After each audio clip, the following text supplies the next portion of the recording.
ఆయన దృష్టి ఎవరి మీద అయితే ఉంటుందో వారికి దేవుడు తన ఆలోచనలు చెప్పి ఏ శత్రువునైనా అనుస్తాడు, ఏ స్థితిలోనైనా వారిని కాపాడుకుంటాడు. దేవుని పిల్లలవైనా మనము దేవుని ఆలోచనను బట్టి మనం నడిస్తే దేవుని ప్రత్యక్షతను మనం చూడగలుగుతాం. ఏ నీళ్ళైతే సర్వజనులను నాశనం చేసినయో అవే నీళ్లు, అవే జలప్రలయం నోవాహును కాపాడేటట్లు పైకి తీసుకొని వెళ్ళిపోయి. అందుకే దేవుని పిల్లలైన మీరు ఆయన ఆలోచన ప్రకారం నడిస్తే యేసు ప్రభు ఎప్పుడొచ్చినా సరే ఈ లోకంలో జరుగుతున్న విపత్తుల నుంచి, శ్రమల నుంచి, కష్టాల నుంచి మనం తప్పించబడి అలాగ ఎత్తబడిపోతాం. మరి ఆయన దృష్టి నిలవాలంటే మనం ఏం చెయ్యాలి? ఆయన దృష్టి నిలవాలి అంటే దేవుని మందిరాన్ని విడిచిపెట్టకూడదు.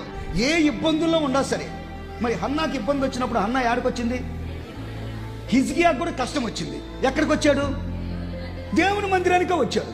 నేను దేవుని మందిరానికి వెళ్తున్నా, నేను ఎలా ఉండాలి అనేది కూడా జాగ్రత్త పడాలి. నా ప్రవర్తన నేను జాగ్రత్తగా చూసుకోవాలి, నేను సరి చేసుకోవాలి. ఇతరులను ద్వేషించకూడదు, ఇతరులను దూషించకూడదు. ఇది దేవుని మందిరం. దేవుడి దృష్టి అందరి మీద నిలుస్తుంది. ఇది దేవుడు తన మందిరం మీద దృష్టి ఉంచాడు. నేను పక్షపాతంతో వ్యవహరించకూడదు. అందుకనే దీనుడైన దావీదు మీద నిలిచి ఉంది. అంటే ఎవడు దీనుడైన మాట విని వణుకుచుండునో వాడి మీద దృష్టి ఉంటుంది. మరి దృష్టి ఉంది కనుకనే దావీదు ఇశ్రాయేల్ అందరికి ఒక వెలుగు వెలిగాడు. అందుకే దేవుడు మిమ్మల్ని ఒక వెలుగు వెలిగించాలి. మీరు దేవుని మాటకి విలువివ్వండి.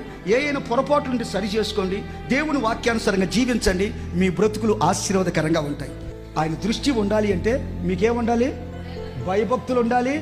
మీకు ఎన్ని ఆస్తులున్నా అయ్యా దేవా నీ కృపయ్యా, నీ కృపయ్యా. మన తెలివి కాదు, మా జ్ఞానం కాదయ్యా, మా చదువులు కాదు, మా డబ్బు కాదయ్యా, కేవలం నీ కృపయ్యా, నీ కృపయ్యా అని దేవుని కృపను ఆధారం చేసుకుంటూ దేవుని యందు ఏముంచాలి?